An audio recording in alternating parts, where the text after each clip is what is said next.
Saat rapat keluarga untuk membahas warisan suamiku yang baru saja meninggal 1 bulan yang lalu, suasana rumah besar itu terasa begitu tegang. Baru saja pengacara membuka berkas, adik iparku langsung berdiri dengan sombong. Semua properti dan hotel di Bali jatuh ke tanganku. Bentaknya keras. Kamu hanya mantan istri. Tidak berhak dapat apa-apa.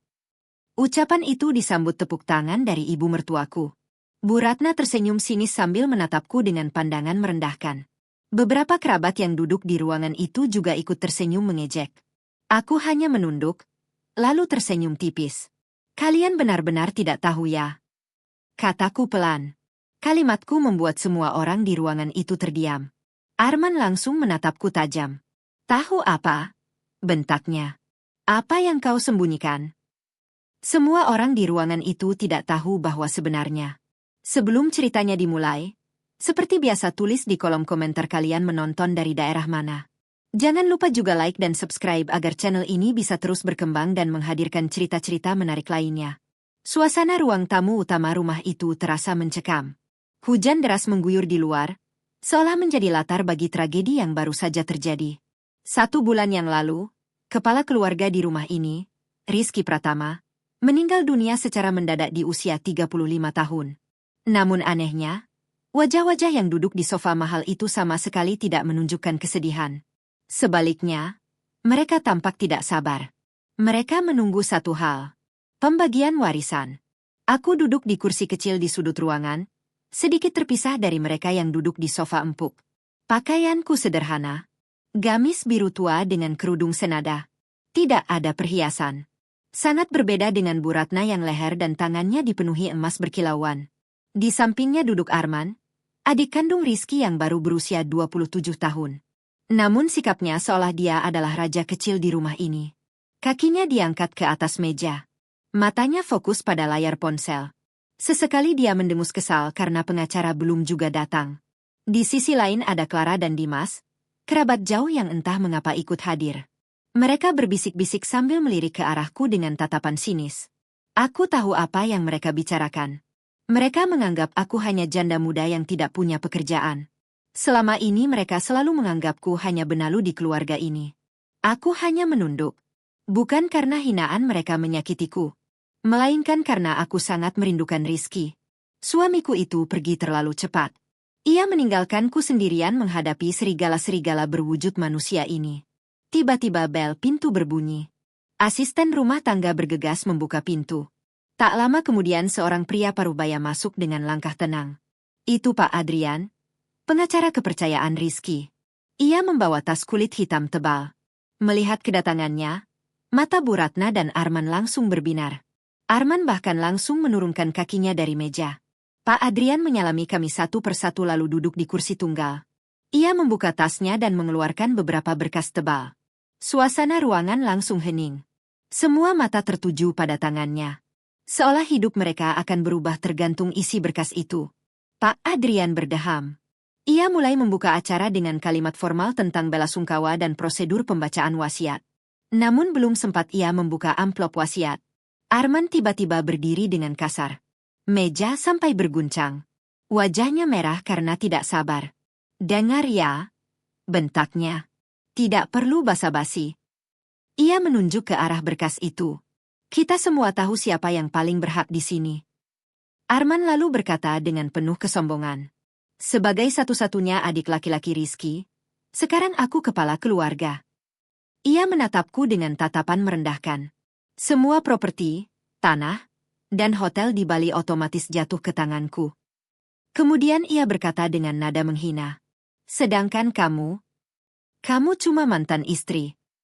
Tidak berhak dapat apa-apa. Tepuk tangan langsung terdengar. Bu Ratna tersenyum puas. Clara dan Dimas juga mengangguk setuju. Bagi mereka, aku hanyalah orang asing yang kebetulan dinikahi Rizky. Mereka pikir setelah Rizky meninggal, tidak ada lagi yang bisa melindungiku. Aku menarik napas perlahan. Aku mengangkat wajahku. Tidak ada air mata di mataku. Sebaliknya, aku tersenyum tipis. Senyum yang membuat Bu Ratna mengerutkan dahi. Aku berkata pelan. Kalian benar-benar tidak tahu siapa pemilik sebenarnya dari semua ini. Ruangan langsung membeku. Tawa Bu Ratna terhenti. Arman menatapku dengan marah. Tahu apa maksudmu? Tanpa menjawab, aku merogoh saku gamisku. Aku mengeluarkan sebuah kartu hitam. Kartu itu memiliki ukiran naga emas di permukaannya. Aku meletakkannya di atas meja. Ting!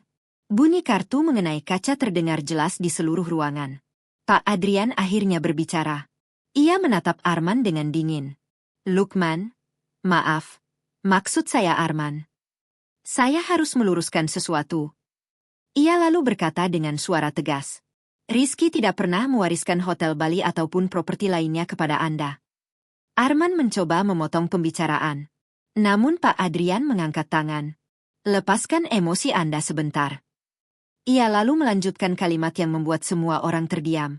Karena secara hukum, Rizky Pratama hanyalah seorang direktur profesional. Bukan pemilik perusahaan. Wajah Arman langsung pucat. Bu Ratna memegang dadanya. Clara dan Dimas saling menatap dengan panik. Pak Adrian lalu menunjuk ke arahku. Pemilik seluruh aset. Pemegang saham tunggal grup mahkota. Adalah Nadira.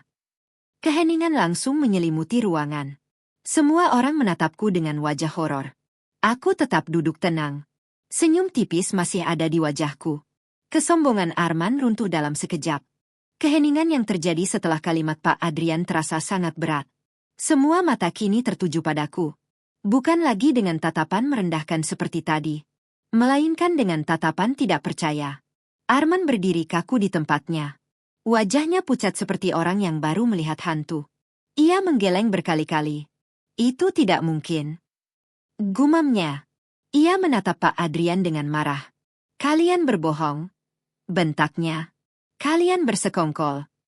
Ia lalu menunjukku dengan jari gemetar. Dia cuma wanita bodoh yang tidak tahu apa-apa tentang bisnis. Sehari-hari cuma di rumah.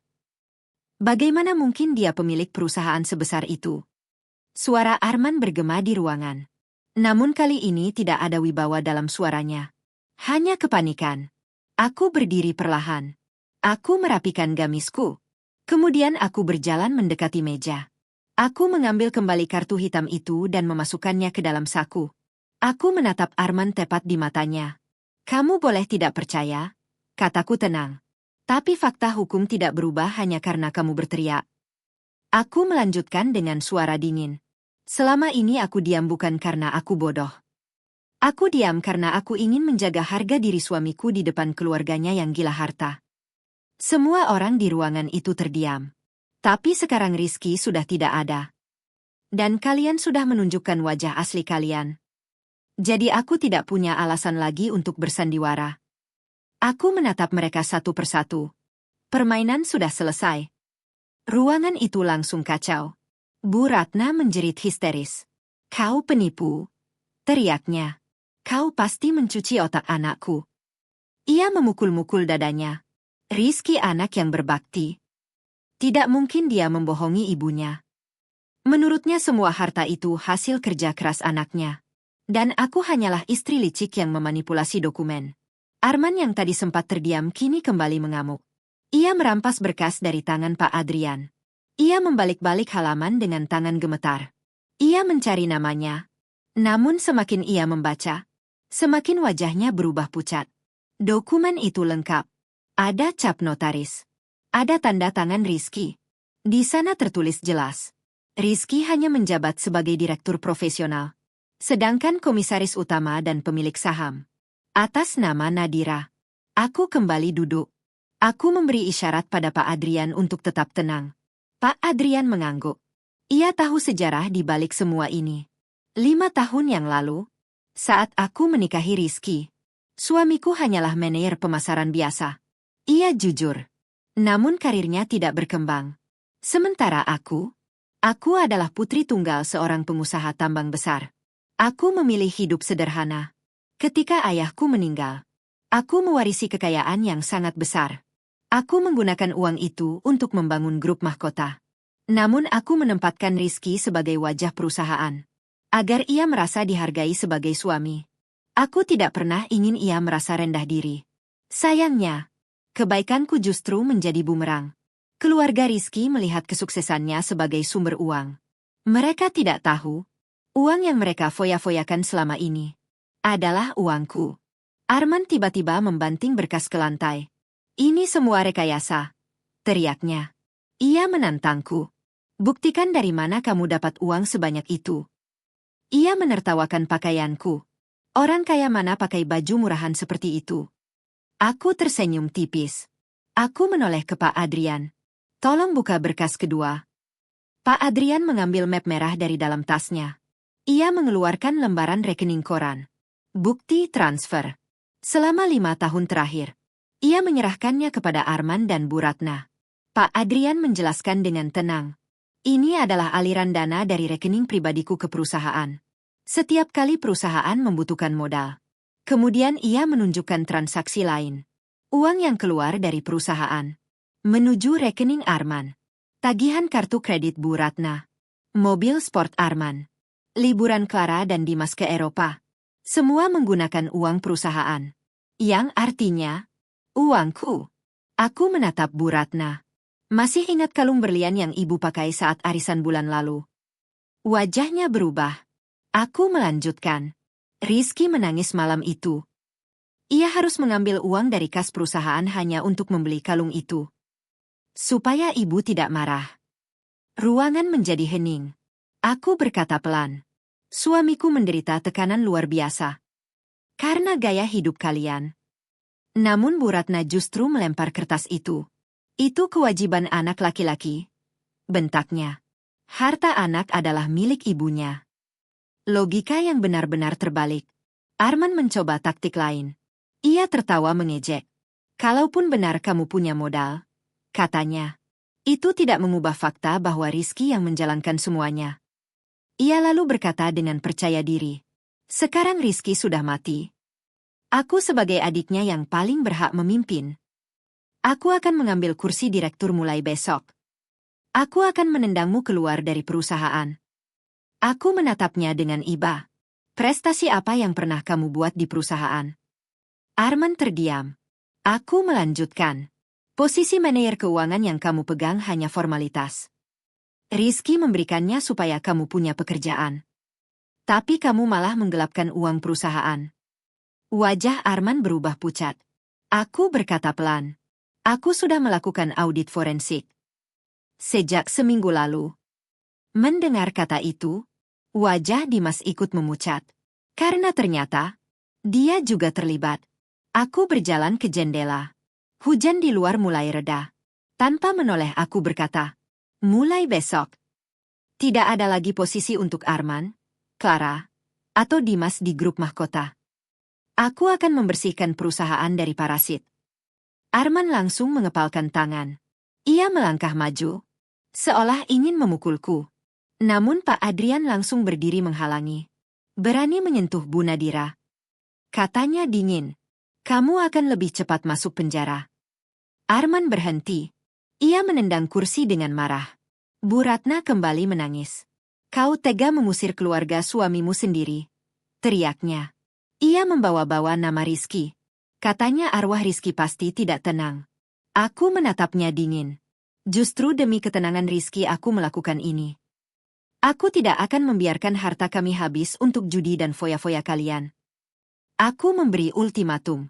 Kalian bisa keluar dari rumah ini sekarang. Atau aku panggil keamanan. Karena rumah ini, aset perusahaan. Dan mereka bukan lagi bagian dari perusahaan. Ruangan kembali hening. Ketakutan mulai terlihat di wajah mereka. Wanita yang selama ini mereka hina. Kini berdiri sebagai pemilik segalanya. Dan perang sebenarnya baru saja dimulai. Pagi itu matahari bersinar terang. Seolah ingin membuka semua kebusukan yang selama ini tersembunyi di balik dinding rumah besar itu. Aku tidak membuang waktu. Tepat pukul 8 pagi, 5 orang auditor independen yang kusewa bersama Pak Adrian sudah tiba di rumah. Mereka membawa laptop dan beberapa kardus berisi dokumen keuangan. Rumah itu kini terasa seperti medan perang. Bu Ratna mengurung diri di kamarnya. Katanya ia sakit kepala. Taktik lama yang selalu ia pakai setiap kali merasa tersudut. Sementara itu Arman duduk di ruang tengah dengan wajah kusut. Matanya merah karena kurang tidur. Asap rokok mengepul di sekelilingnya. Ia menatap para auditor yang lalu lalang dengan penuh kebencian. Namun ia tidak berani berbuat apa-apa. Dua petugas keamanan berdiri di depan pintu ruang kerja. Aku duduk di kursi besar milik Rizky. Kursi yang seharusnya diduduki pemimpin yang dihormati. Bukan sapi perah keluarganya sendiri. Satu persatu fakta mulai terbongkar. Kepala auditor menyerahkan laporan sementara kepadaku. Darahku langsung mendidih. Ternyata selama 2 tahun terakhir, Arman memanipulasi laporan keuangan hotel. Ia membuat tagihan renovasi palsu. Markup biaya catering hingga 300%. Penarikan tunai besar-besaran dengan alasan biaya tak terduga. Total uang yang ia ambil, miliaran rupiah. Uang yang seharusnya memutar bisnis, justru habis di meja judi dan klub malam. Aku memanggil Arman masuk ke ruang kerja. Ia masuk dengan langkah malas. Berusaha tetap terlihat sombong. Ketika aku melempar bukti transfer ke hadapannya, ia hanya mendengus. Itu komisi wajar sebagai manajer, katanya. Aku menatapnya tajam. Gajimu sudah 3 kali standar pasar. Ditambah mobil dan apartemen dari kantor. Arman mulai meninggikan suara. Rizky tahu soal itu. Dia yang mengizinkan. Ia berbohong lagi, menggunakan nama orang mati. Aku tahu Rizky tidak pernah mengizinkan itu. Suamiku hanya terlalu lembut. Ia tidak tega mempolisikan adiknya sendiri. Tiba-tiba salah satu auditor menemukan sesuatu. Transaksi besar. Terjadi 3 hari sebelum Rizky meninggal. Uang dalam jumlah fantastis. Ditransfer ke rekening luar negeri. Aku mengernyit. Arman melihat transaksi itu. Lalu ia tersenyum licik. Ia mencoba menyerang balik. Kamu tidak tahu sisi gelap Rizky, katanya sinis. Ia mengarang cerita. Katanya uang itu untuk menutup mulut wanita simpanan Rizky di Singapura. Hatiku sempat bergetar. Selama 5 tahun pernikahan, Rizky tidak pernah menunjukkan tanda-tanda selingkuh. Ia selalu pulang tepat waktu. Namun aku segera sadar. Ini hanya taktik Arman. Aku menatapnya dingin.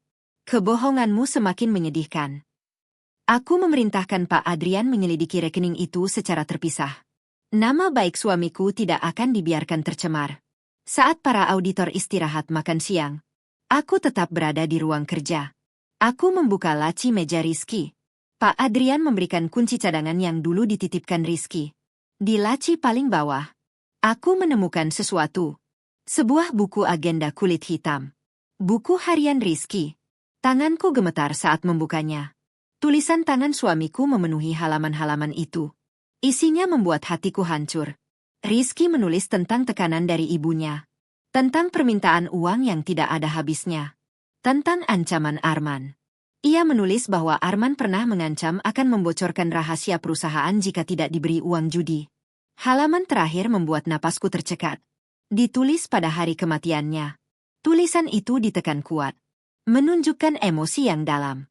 Rizky meminta maaf kepadaku. Ia merasa gagal melindungiku dari keluarganya sendiri. Lalu ada satu kalimat yang membuat darahku membeku. Rizky menulis bahwa Arman dan Bu Ratna mengancam akan menyakitiku. Jika Rizky tidak memindahkan kepemilikan Hotel Bali ke nama Arman. Aku menutup buku itu. Tanganku gemetar. Jadi selama ini, suamiku hidup dalam teror. Namun mimpi buruk itu belum selesai. Kabar audit besar-besaran membuat Arman panik. Ia sadar posisinya di Jakarta sudah tamat. Penjara sudah menunggunya. Namun bukannya menyerah. Ia malah melakukan tindakan nekat. Keesokan harinya Arman terbang ke Bali. Menggunakan sisa limit kartu kredit perusahaan. Ia berpikir jika ia bisa menguasai hotel secara fisik. Ia punya daya tawar. Ia lupa satu hal. Hotel bukan sekadar bangunan. Hotel adalah sistem bisnis. Dan sistem itu dikendalikan oleh hukum. Aku mendapat telepon dari manajer hotel. Arman datang membawa 5 preman. Ia mengamuk di lobi. Mengusir tamu yang sedang check-in. Ia berteriak bahwa ia pemilik baru hotel. Ia memaksa staf menyerahkan akses rekening operasional. Para staf mencoba menahannya dengan sopan. Namun Arman malah menampar resepsionis wanita hingga terjatuh. Semua terekam kamera pengawas. Video itu langsung masuk ke ponselku. Aku langsung berdiri. Siapkan jet sekarang, kataku pada sekretaris. 3 jam kemudian aku mendarat di Bali. Aku tidak datang sendirian. Aku membawa tim keamanan profesional dan tim hukum. Ketika aku tiba di hotel, suasana lobi kacau. Arman berdiri di atas meja resepsionis, memegang botol minuman keras. Ia berteriak seperti orang gila. Preman-premannya menjaga pintu, melarang siapapun keluar. Mobilku berhenti di depan pintu. Preman-preman mencoba menghalangi. Namun tim keamananku langsung melumpuhkan mereka. Aku masuk ke lobi. Suara sepatu hakku menggema di lantai marmer. Semua orang menoleh. Arman juga menoleh. Wajahnya merah karena alkohol. Ia terkejut melihatku. Hari ini aku tidak mengenakan gamis sederhana. Aku memakai setelan blazer formal. Aura otoritas memancar dari penampilanku. Arman turun dari meja. Nyaris jatuh karena mabuk. Ia menunjuk wajahku. Keluar dari sini, teriaknya. Bali wilayahku. Kau tidak punya hak di sini. Ia memerintahkan keamanan hotel mengusirku. Namun tidak satu pun bergerak. Sebaliknya, manajer hotel memberi kode. Puluhan karyawan langsung menundukkan kepala. Memberi hormat kepadaku. Arman terpaku. Ia baru sadar sesuatu. Loyalitas karyawan bukan pada nama keluarga, melainkan pada siapa yang membayar gaji mereka. Aku berjalan mendekatinya. Pertunjukanmu sudah selesai, kataku dingin. Kamu baru saja melakukan tindak pidana. Penyerangan, perusakan properti, dan intimidasi. Arman tertawa. Ia mencoba mencengkeram kerudungku. Namun sebelum tangannya menyentuhku, kepala keamanan hotel langsung memelintir tangannya. Arman menjerit kesakitan. Ia diseret keluar dari lobi. Di hadapan tamu-tamu hotel. Aku memerintahkan manajer hotel melaporkan kejadian itu ke polisi. Hotel kembali tenang. Namun aku tahu, ini baru awal dari kehancuran mereka. Setelah kekacauan di lobi hotel berhasil ditenangkan, aku meminta maaf kepada para tamu yang sempat terganggu. Sebagai kompensasi, aku memberikan 1 malam menginap gratis kepada semua tamu yang menyaksikan keributan tadi. Manajer hotel langsung mengurus semuanya dengan cepat. Beberapa tamu bahkan menghampiriku. Mereka mengatakan kagum dengan caraku menangani situasi. Namun bagiku, semua itu tidak penting. Yang penting adalah satu hal. Kebenaran. Aku naik ke lantai paling atas hotel. Di sana ada sebuah suite pribadi, tempat yang biasa digunakan Rizky jika ia sedang berada di Bali. Begitu pintu terbuka, suasana sunyi langsung menyambutku. Ruangan itu menghadap langsung ke laut. Pemandangannya indah. Namun bagiku terasa sangat menyedihkan. Disinilah suamiku terakhir kali menginap sebelum meninggal. Di sudut ruangan terdapat sebuah brankas besar yang tertanam di dinding. Arman tadi mencoba membukanya. Namun ia gagal karena tidak tahu kodenya. Aku berdiri di depan brankas itu. Tanganku sedikit gemetar. Aku mengetik kombinasi angka. Tanggal pernikahan kami. Klik. Brankas terbuka. Di dalamnya ada beberapa dokumen penting. Sertifikat tanah, perhiasan, dan sebuah hard drive eksternal. Label di atasnya tertulis tanggal 1 bulan yang lalu. Aku langsung membawa hard drive itu ke meja kerja. Laptop hotel masih ada di sana. Aku menyambungkannya. Jantungku berdegup kencang saat file pertama terbuka. Isinya rekaman CCTV dari ruangan ini. Aku membuka file terakhir. Video mulai berjalan. Di layar terlihat Rizky duduk di sofa. Wajahnya terlihat lelah. Beberapa detik kemudian pintu terbuka. Arman masuk. Disusul oleh Bu Ratna. Dari gestur tubuh mereka saja sudah terlihat jelas. Mereka tidak datang sebagai keluarga yang berkunjung. Mereka datang seperti penagih hutang. Arman melempar vas bunga ke arah Rizky. Bu Ratna menunjuk-nunjuk wajah anaknya sendiri. Mereka berdua terlihat memaki. Rizky terlihat sangat tertekan. Lalu tiba-tiba, ia memegang dadanya. Wajahnya meringis kesakitan. Ia jatuh di sofa. Serangan jantung. Namun yang terjadi selanjutnya membuat darahku membeku. Arman dan Bu Ratna tidak menolongnya. Tidak ada yang menelepon ambulans. Tidak ada yang memanggil bantuan. Sebaliknya, mereka menggeledah laci meja. Mencari sesuatu. Mencari dokumen. Sementara Rizky tergeletak di sofa. Tubuhnya semakin lemah. Lalu, ia berhenti bergerak. Aku tidak bisa menahan air mataku lagi. Rekaman itu adalah bukti. Mereka bukan hanya parasit. Mereka adalah penyebab kematian suamiku. Sepulang dari Bali, aku tidak menangis lagi. Air mata sudah tidak berguna. Emosiku berubah menjadi perhitungan dingin. Langkah pertama yang kulakukan adalah menghubungi kepala bagian keuangan perusahaan. Orang baru yang menggantikan posisi Arman. Aku memberikan satu perintah sederhana. Bekukan semua fasilitas keuangan keluarga Rizky. Dalam satu sistem, semua kartu kredit Bu Ratna diblokir. Akses rekening Arman dihentikan. Tunjangan Clara dan Dimas diputus. Semua selesai dalam satu klik. Aku ingin melihat seberapa lama mereka bisa bertahan hidup tanpa uang. Hasilnya langsung terlihat keesokan harinya. Bu Ratna sedang berada di butik langganannya. Ia hendak mengambil kebaya sutra seharga puluhan juta. Seperti biasa ia menyerahkan kartu kredit platinum. Dengan gaya angkuh. Namun mesin pembayaran menolak. Kasir mencoba lagi. Tetap ditolak. Bu Ratna mulai panik. Ia mencoba kartu lain. Kartu emas. Tetap ditolak. Wajahnya merah karena malu. Apalagi beberapa sosialita di belakangnya mulai berbisik. Ia pulang dengan tangan kosong. Sore harinya rumah mereka menjadi kacau. Arman mengamuk. Ia membanting ponselnya setelah bank menolak akses rekeningnya. Mobil sport kebanggaannya bahkan ditarik leasing. Ternyata selama 3 bulan ia tidak membayar cicilan. Uang perusahaan yang ia ambil sudah habis untuk judi. Tetangga di kompleks menonton mobil itu diderek keluar. Kejayaan keluarga itu mulai runtuh. Clara dan Dimas juga panik. Selama ini mereka hidup dari uang Arman. Tanpa uang perusahaan, mereka tidak bisa hidup mewah lagi. Clara menyalahkan Arman. Dimas ikut memaki.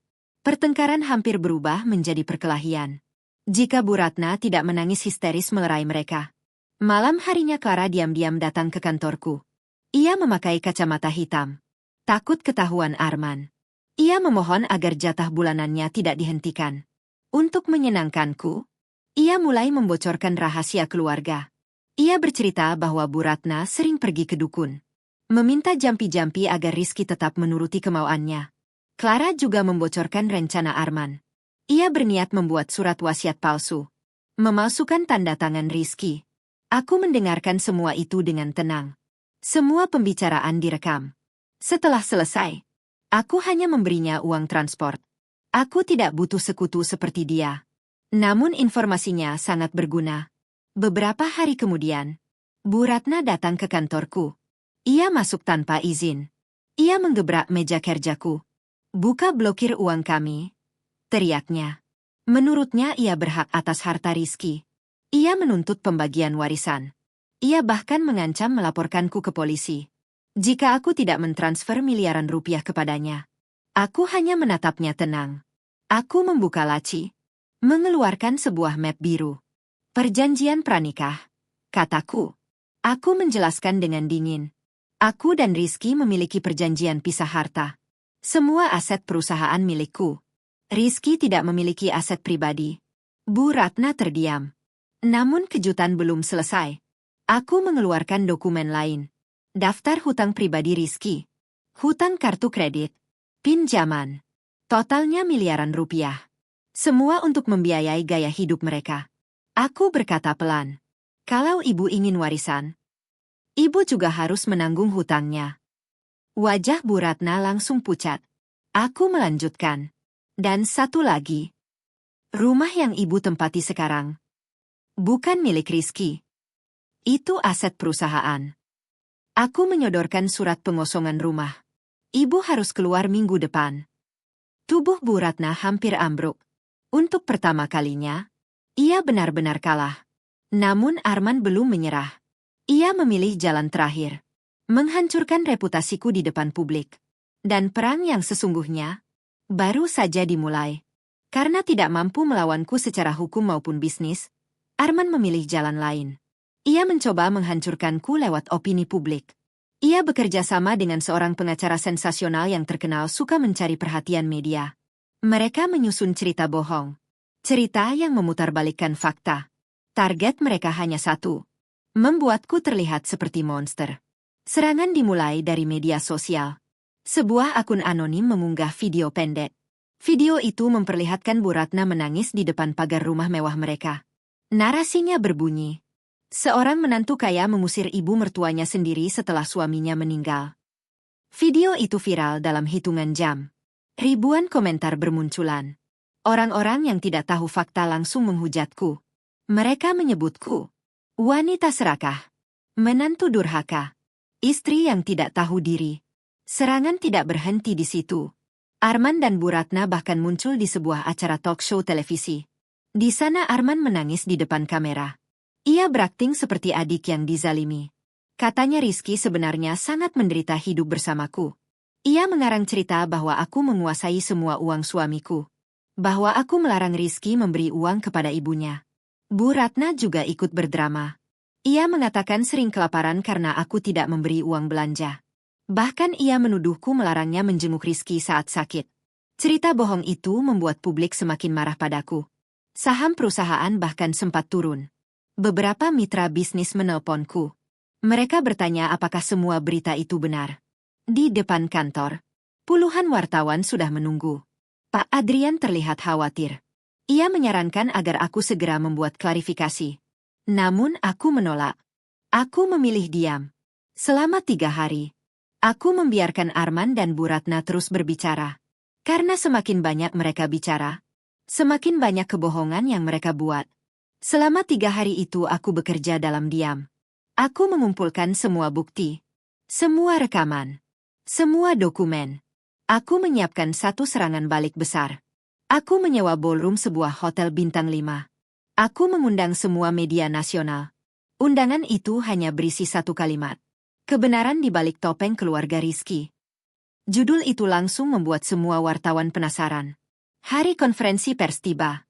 Ruangan penuh sesak oleh wartawan. Kilatan kamera menyala tanpa henti. Aku naik ke podium.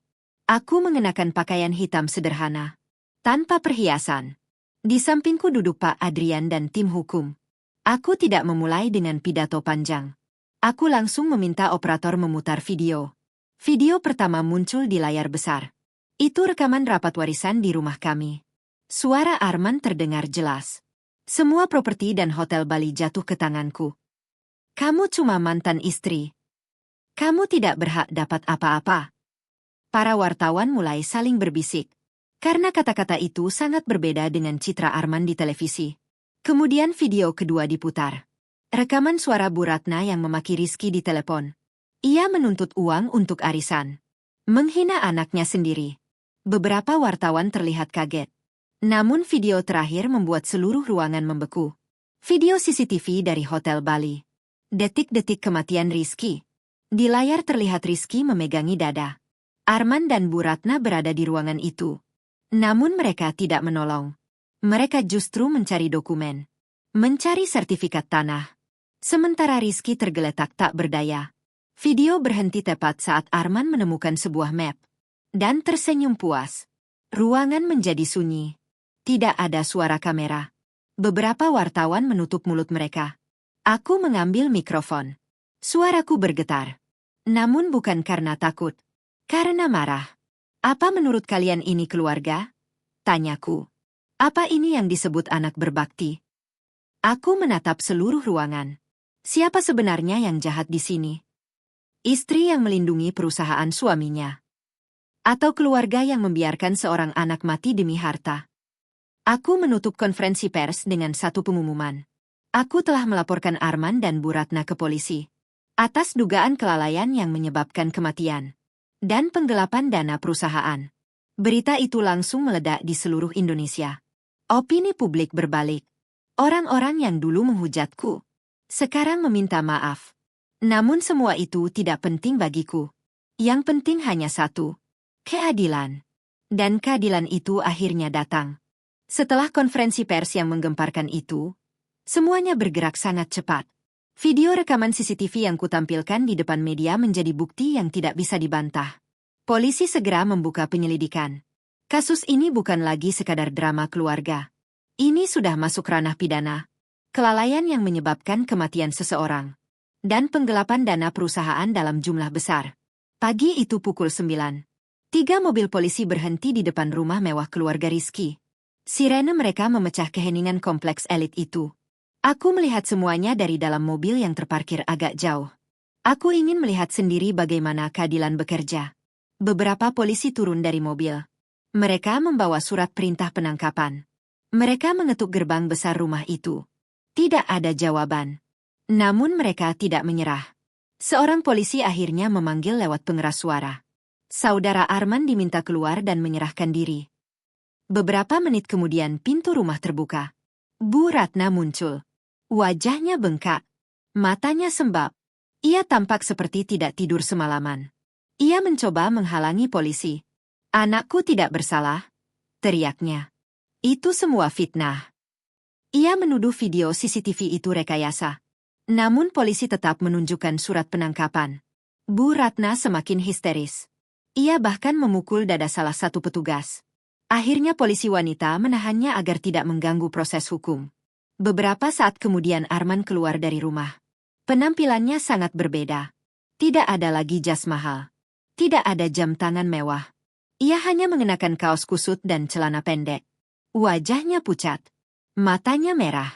Tangannya gemetar saat polisi memasangkan borgol. Suara klik dari borgol itu terdengar sangat keras. Seolah menandai berakhirnya kehidupan bebasnya. Ketika ia digiring menuju mobil polisi, Arman menoleh ke jalan. Tatapannya bertemu dengan mataku di dalam mobil. Di matanya ada ketakutan yang luar biasa. Ia seolah memohon agar aku menghentikan semua ini. Namun aku hanya menatapnya datar. Hukum harus berjalan. Arman tiba-tiba menangis. Ia meraung seperti anak kecil. Ibu, tolong aku. Aku tidak mau dipenjara. Teriakan itu terdengar menyedihkan. Namun bagiku, itu adalah suara karma. Bu Ratna langsung pingsan di halaman rumah. Clara dan Dimas hanya berdiri di teras. Mereka tidak berani mendekat. Takut ikut terseret masalah. Aku kemudian pergi ke kantor polisi untuk memberikan keterangan tambahan. Di ruang penyidikan aku bertemu Arman lagi. Ia duduk di kursi besi. Kedua tangannya masih diborgol. Ketika melihatku masuk, ia langsung berlutut. Ia memohon ampun. Katanya ia tidak bermaksud membunuh Rizky. Ia bilang ia panik saat itu. Aku menepis tangannya. Panik tidak membuat orang menggeledah laci meja. Kataku dingin. Panik tidak membuat orang mencari sertifikat tanah. Itu bukan panik. Itu keserakahan. Penyidik menjelaskan bahwa Arman akan dijerat beberapa pasal. Penggelapan dana perusahaan. Dan pembiaran orang yang membutuhkan pertolongan. Ancaman hukumannya sangat berat. Arman langsung pucat. Ia sadar tidak ada jalan keluar lagi. Sementara itu Bu Ratna dilarikan ke rumah sakit setelah pingsan. Aku datang ke sana sore harinya. Bukan sebagai menantu yang penuh kasih. Aku datang untuk menyelesaikan satu urusan terakhir. Bu Ratna terbaring di ranjang rumah sakit kelas 3. Ternyata asuransi kesehatannya sudah lama tidak dibayar. Uangnya ditilep Arman. Ketika melihatku, ia memalingkan wajah. Masih mencoba mempertahankan gengsinya. Aku meletakkan sebuah amplop di meja samping tempat tidurnya. Itu surat dari bank, kataku. Aku menjelaskan bahwa rumah mewah mereka ternyata dijadikan jaminan hutang oleh Rizky. 2 tahun lalu. Untuk menutup kerugian judi online Arman. Cicilan rumah itu sudah menunggak 3 bulan. Ban akan menyita rumah itu minggu depan. Mata Bu Ratna langsung membelalak. Ia mencoba duduk. Ia mencengkeram bajuku. Kau bohong, teriaknya. Itu rumahku. Aku melepaskan tangannya perlahan. Mulai besok ibu harus keluar dari rumah itu. Tidak ada lagi rumah mewah. Tidak ada mobil. Tidak ada pelayan. Hanya hutang. Bu Ratna terdiam. Air matanya mengalir. Namun bukan karena kehilangan anak, melainkan karena kehilangan harta. Hari pengosongan rumah tiba. Truk-truk pengangkut barang berhenti di depan rumah. Petugas ban mulai mengeluarkan semua perabot mahal. Sofa Italia. Lukisan mahal. Lampu kristal. Semua disita. Tetangga di kompleks menonton dari balik pagar. Mereka berbisik-bisik. Dulu keluarga ini paling sombong. Sekarang, mereka jatuh. Clara dan Dimas bahkan menunjukkan wajah asli mereka. Dimas mencoba mencuri jam tangan milik Rizky. Namun ketahuan petugas keamanan. Ia dipaksa mengembalikannya di depan semua orang. Clara lebih parah. Ia memesan ojek online dan kabur, meninggalkan Bu Ratna sendirian. Bahkan ia sempat mengambil sisa uang di dompet wanita tua itu. Setelah rumah benar-benar kosong, Bu Ratna berdiri di trotoar dengan 2 koper besar. Tidak ada mobil, tidak ada sopir. Ia benar-benar sendirian. Akhirnya ia naik taksi tua menuju sebuah kontrakan kecil di pinggiran kota. Dari istana mewah ke kamar sempit berukuran 3 kali 4 meter. Itulah tempat tinggal barunya. Dan itu baru permulaan dari kehancuran mereka. Hari-hari berikutnya menjadi mimpi buruk bagi Bu Ratna. Dari rumah besar dengan pelayan dan mobil mewah, kini ia tinggal di sebuah kontrakan kecil di Gang Sempit Jakarta Timur. Ukuran kamarnya hanya 3 kali 4 meter. Dindingnya kusam. Catnya mengelupas. Atapnya dari asbes yang membuat ruangan terasa panas seperti oven di siang hari. Kamar mandi berada di luar. Harus berbagi dengan penghuni kontrakan lain. Ketika pertama kali masuk ke kamar itu, Bu Ratna langsung muntah. Bau apek dan lembab memenuhi ruangan. Ia duduk di kasur tipis yang diletakkan langsung di lantai. Tangisnya pecah. Wanita yang dulu selalu memamerkan kekayaannya di arisan sosialita, kini harus hidup seperti ini. Seminggu kemudian hidupnya semakin sulit. Uang yang ia miliki hampir habis. Sisa uang yang ia simpan bahkan sudah dicuri Clara. Bu Ratna mencoba berhutang di warung kecil dekat kontrakan. Namun pemilik warung menolaknya. Berita tentang keluarganya sudah menyebar ke seluruh lingkungan. Orang-orang tahu bahwa keluarganya terlibat dalam kematian anaknya sendiri. Tetangga menatapnya dengan jijik. Tidak ada yang mau berteman dengannya. Dulu ia selalu dikelilingi orang. Kini, ia benar-benar sendirian. Suatu sore Bu Ratna duduk di depan kontrakannya. Wajahnya kosong. Tiba-tiba sebuah mobil sedan hitam berhenti di ujung gang. Anak-anak kecil langsung berkerumun melihat mobil mewah itu. Pintu mobil terbuka. Aku turun dari dalam mobil. Aku berjalan perlahan menyusuri gang sempit itu. Sepatuku yang bersih kontras dengan jalan becek. Ketika Bu Ratna melihatku, matanya langsung berbinar. Ia berdiri. Senyum palsu muncul di wajahnya. Amira, Nadira, kamu datang. Nak. Aku tahu kamu tidak akan tega membiarkan ibumu tinggal di tempat seperti ini. Tangannya terulur ingin memelukku. Aku mundur selangkah, menghindari sentuhannya. Jangan salah paham, Bu. Kataku tenang. Saya datang bukan untuk menjemput ibu. Senyumnya langsung hilang. Lalu untuk apa kau kesini? Aku menatap tangan kirinya. Di jari manisnya masih ada cincin berlian besar. Satu-satunya perhiasan yang berhasil ia sembunyikan saat penyitaan. Cincin itu, kataku, itu milik perusahaan.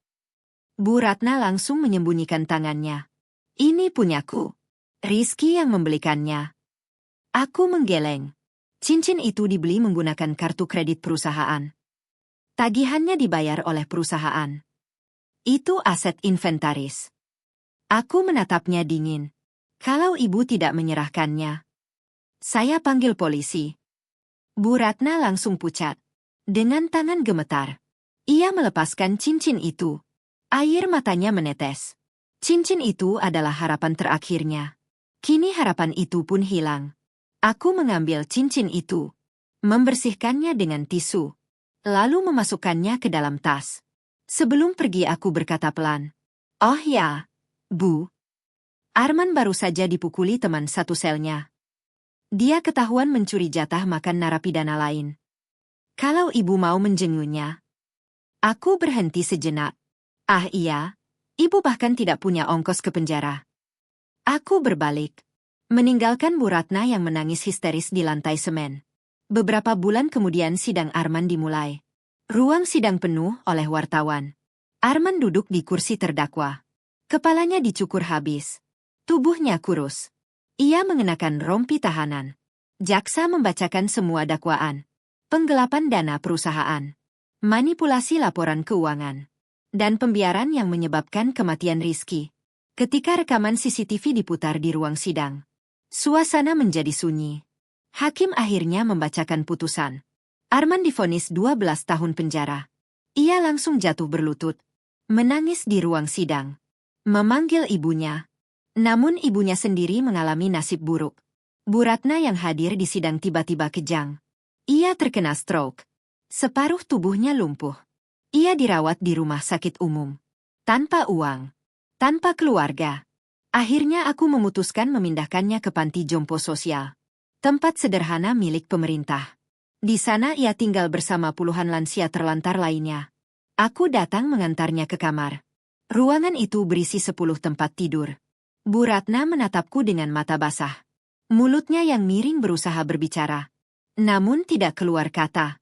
Aku mendekat. Lalu berbisik pelan. Tugas saya sebagai menantu sudah selesai. Panti jompo ini adalah sedekah terakhir saya atas nama Rizky. Mulai hari ini, kita orang asing. Aku berbalik dan meninggalkan tempat itu. 1 tahun kemudian, aku berdiri di balkon hotel di Bali. Hotel itu sekarang bernama The Royal Rizky. Sebagai penghormatan untuk suamiku. Hotel itu sudah direnovasi total. Bisnis perusahaan berkembang pesat.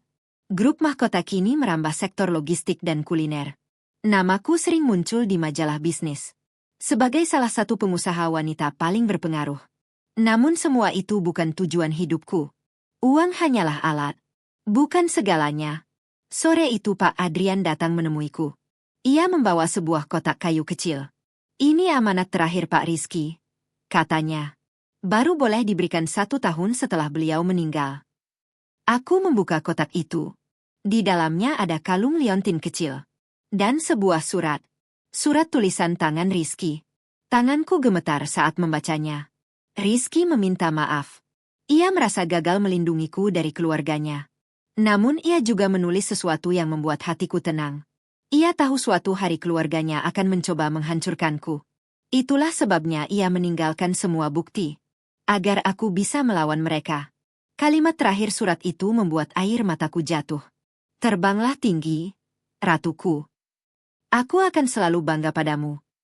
Aku menutup surat itu. Memakai kalung pemberiannya. Lalu menatap laut Bali yang luas. Untuk pertama kalinya setelah sekian lama, aku merasa benar-benar bebas. Aku tersenyum. Dan melangkah menuju masa depan. Tamat.